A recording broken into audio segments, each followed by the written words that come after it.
1945 онд Choi Boydl хэмээх каратегийн дайчин ир ганцаараа олон дайснуудтай нүүр тулна. Энд тэрээр бүх Японы тулааны урлагийн холбооны дайчтай ганцаараа нүүр тулах болно. Учир нь тэрээр хамгийн шилдэг тулаанч болохыг хүсдэг нэг юм. Тэр ихний өрсөлдөгчөө ердөө нэг цохил дээр унгааж ялна. Үүний дараагаар кино биднийг түүний өнгөрсөн рүү буюу 1939 оны Сөүл хот руу иргэн аваачдаг. Choi тулаанч болохоор энд тэрээр нэгэн өрсөлдөгчтэй тулдаж байдаг. Гэвч тулаан нь онгоц нисэн өнгөрөх үед тасалдана. Choi багасаа нисэгч болохыг мөрөөддөг байжээ. Дайны байдал ихснээр тэр онгоц жолоод хүслээ биелүүлэхийг хүсдэг. Удалгүй Choi том аяллаа усан онгоцонд нуугдан зоримог алхам хийн. Тэр ачааны хэсэгт нуугдаж багийн нэг гишүүнийг зодохоос өөр аргагүй болно. Түүний зорилго бол Япон руу хурж цэргийн албанд орон нисэгч болох юм. Choi армийн дүрм товц олж өмсдөг. Усан онгоц эцтэй хүрэх үед Choi хот руу ордог. Тэр баригдахаас айж зогтох явцад урт хөрөмтэй нэгэн эртэд харалдана. Тэр Choi-г танихгүй хүн гэдгийг дор нь анзаарна. Тэр өөрийгөө мөрдөгч мэн танилцуулж Choi-г шоронд явуулна гэж сүрдүүлнэ. Choi айж сандран бүх мөнгө эд зүйлээ өгөхийг шаардуулна. Гэхдээ манер дургуутсаж өөр аргагүй ухаарад тэр эрийн төмсг рүү нүшгэлдэг. Тэр гинэт төгс солонгос хэлээр харааж зүгтдэг.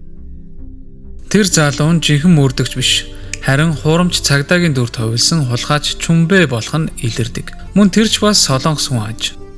Choi түүнийг зодоход Чүнбэ цагдааг дуудана. Ингээд хоёулаа цагдаагаас цогтдаг. Чүнбэ өөрийгөө их л мундаг гэж бодож явтал дахиад нэг танхаа итгэдүүдтэй нүрд болно.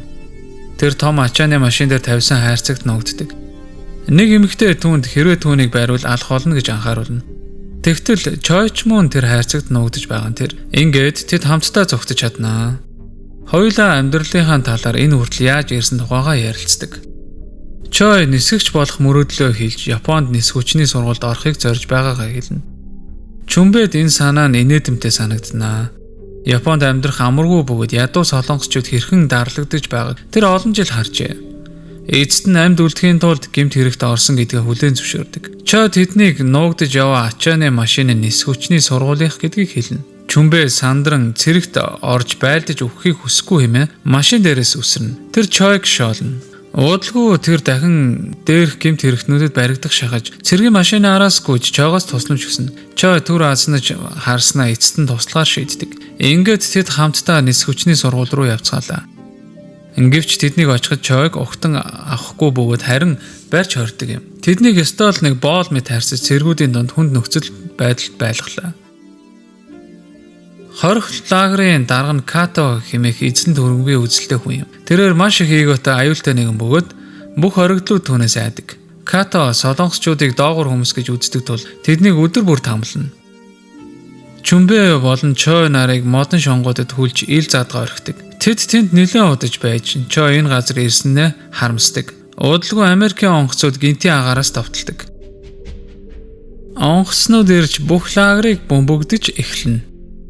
Олон хоригдл уяатай байснаар ам өргөднэ. Чүнбэгийн хайжууд нэг хоригдл амиа алдаа тэр маш их айж хашгирдаг. Удалгүй бүх бааз сүрлээ ирмэгт хүрлээ. Довтлогоос огсны дараа Като дарга цэргүүдийн хамт гарч ирнэ. Тэд солонгос хоригдлуудыг сулдаж эднэр энд байх үн цэнгүү гэж үзнэ. Чүнбэ уурлан Като болон түүний цэргүүдэд бүдүүлэг үг хэлж зэмлэлээ. Нэг цэрэг түүнийг зодох гэсэн боловч Choi түүнийг зодон хамгаална. Өөр нэг цэрэг буугаар сүрдүүлдэгч Choi айсангүй. Тэр энэ газраас залхсан бөгөөд өгөхөд ч бэлэн байдаг. Като дарга цэргийг зогсоод Choi-гоор жаахан хөгжилдөх хүсэлтэй болно. Като Choi гихч эрийн эр зоригийг сонирхон түүнийг шалгахыг хүснэ.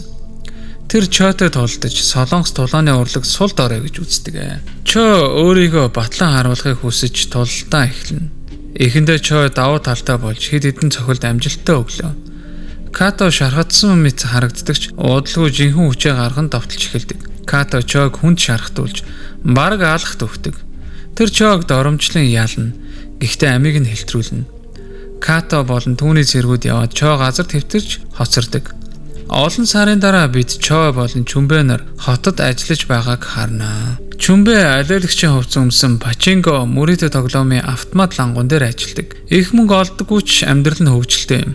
Чүнбэ өдөржин үйлчлүүлэгчид татах гэж оролддог. Заримдаа амжилттай болно. Гэвч тэдний пачинко бизнесийг нутгийн дээрэмчид сонирхож эхэлдэг. Тэр удамжинд алдартай дээрэмчин хүн бүрээс мөнгө татаас авна. Дээрэмчин Чүмбэг дарамтлж хамгаалт авахын тулд мөнгө төлөхийг шаардна. Гэвч Чүмбэ хангалттай мөнгө олдгүй тул төлөх хүсэлгүй байлаа. Дээрэмчид маш аюултай бөгөөд түүнийг занал хийлж тэр үед Чой тэдний дундуур салгана.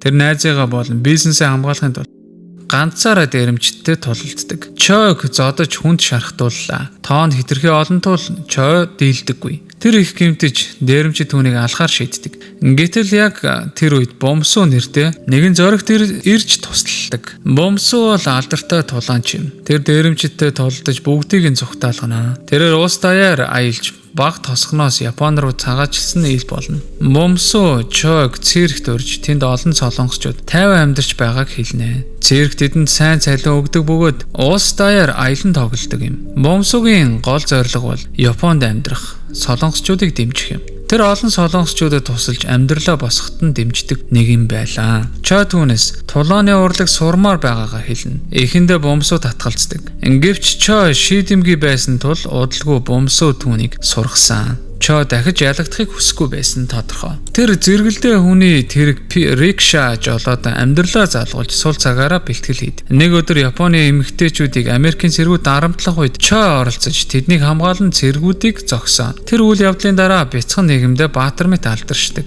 Хүмүүс түүнийг солонгос хүн гэдгийг мэддэггүй. Мэдвэл мэдээж ялгуурлан гадуурх нь ойлгомжтой шүү дээ. Тэр эмэгтэйчүүдийн нэг нь бол Йоко нэртэй маш сайхан сэтгэлтэй эмэгтэй. Тэд маш их цагийг өнгөрүүлж удалгүй бие биедээ татагдана. Харин нэг өдөр гамшиг тохиоллоо. Нутгийн дээрэмчид ирж Бомсууг өршөөлгүйгээр хөнөөдөг. Энэ нийгмийн солонгос иргэд өшөө авахыг шийдэж дээрэмчдийн эсрэг дайрна. Том тулаан болдогч Чойч муу ирдэгч чадах чинээгээрээ солонгосчуудаа хамгаална. Харамсалтай нь тэр толгоон цохилт авч ундагтуул цаашид тусалж чадсангүй. Чой сэрснийхээ дараа өөртөө ихэд урам хугарсан гунигтай байдаг. Тэр цаашдаа хизээч тулаанд ялагдахгүй муу амьдралтай хайртай хүмүүсээ хамгаална гэж өөртөө амлалт өгдөг.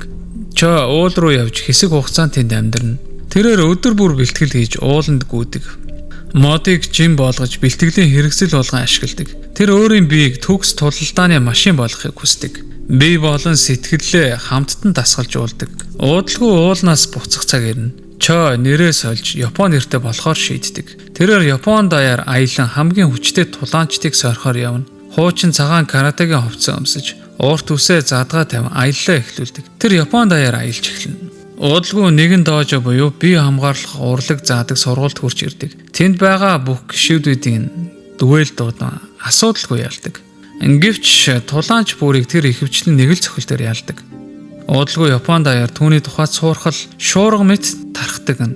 Тэр бол Японы каратегийн холбооны анхааралд ордог. Энэхүү байгууллагын удирдагч нь Эзэн хааны командлагч Като юм. Като маш ихээр доромжлогдсон мэт санагдана. Учир нь нэг солонгос хүн Япон тулаанчдыг ялж яваа түүнд ягаад ч юм таалагдахгүй байлаа. Тэр солонгосын тулааны урлаг Японд байх эрхгүй гэж боддог. Гэвч Чой олон тэмцээнд оролцож өөрийн өвөрмөц тулааны урлагаар бүх өрсөлдөгчөө яалдаг. Япон даяар хүмүүс түүний талаар галзууртлаа ярьж эхэлнэ. Чой хуучин танил Йокотой уулзан амьдралын талаар хүүрнэн өгүүлдэг. Тэр өвхөөс айдгаа хүлээн зөвшөөрдөг. Гэвч өвхлээс илүү тахир дутуу болохоос айдаг гэж хэлдэг. Ийхүү байхад Като өөрийн нэг туршуулыг Чойг хороохоор илгээнэ. Гэвч туршуул Чойг алах гэж байгаад түүний цохилтонд оногдож үхдэг юм. Удалгүй Чой алагдсан тэр ир эхнэр болон хүүтэй байсныг мэддэг. Энэ нь түүний сэтгэлийг маш ихээр эмзэглүүлсэн учраас тэр гэр бүлтэй нь уулзаж уушлахгүйхаар шийдлээ. Өөрийн каратегийн хувцас тэр эмэгтэйд өгч дахиж хизээч тулалдахгүй харин түүний зарц болно гэж амлана. Гэвч эмэгтэй их л уурлаж түүний саналаас татгалздаг. Тэгээд Чой хүүг мөрөн дээрээ өрөн уулсын оргил хүртэл хүргэдэг. Энэ нь хүүгийн олон жилийн мөрөөдөл байв. Энэ үйлдэл нь эмэгтэйн сэтгэлийг хөдөлгөж Чойд хүндэтгэлтэй хандаж эхэлдэг юм. Эмэгтэй дараа нь Чойд хувцсыг нь буцаан өгч Японы хамгийн хүчтэй тулаанч болоорой гэж хэлдэг. Чой буцаад хотод ирэхэд Японы тулааны урлагийн байгууллага түүнд Катод тулалдахыг шаарддаг. Тэрээр дахин цагаан хувцас өмсөд Катог сорхоор явна. Энэ мөч бол түүхийн ихэнд гардаг үзэгдэлтэй ижил байдаг. Тэр тэмцээнд оролцож Катогийн бүхий л тулаанчдыг яалдаг. Эцэст нь Като өөрөө тулалдах ээлж ирнэ. Тэдний тулаан эхэлж Като шархтана. Чой сүүлчийн цохилтоо хийх гэж оролцсон ч Катог зохихгүйгээр түүний амь насыг нь хэлтрүүлдэг юм. Тэрээр Катог өршөөлөө. Эцэст нь Като ялагдсанаа хүлээн зөвшөөрч Чойгийн тулааны урлагийг хүндэтгэн биширдэг юм аа. Киноны төгсгөлд Манабатер бухтад тулалдсанаар дуустдаг. Энэ бол Японы домогт тулаанч Кёкушин каратегийн эцэг Масато Аяомогийн түүхээс сэдвүүлсэн кино байлаа. Кино болохоор уран сайхны хэтрүүлэг уран халил байсан нь ойлгомжтой.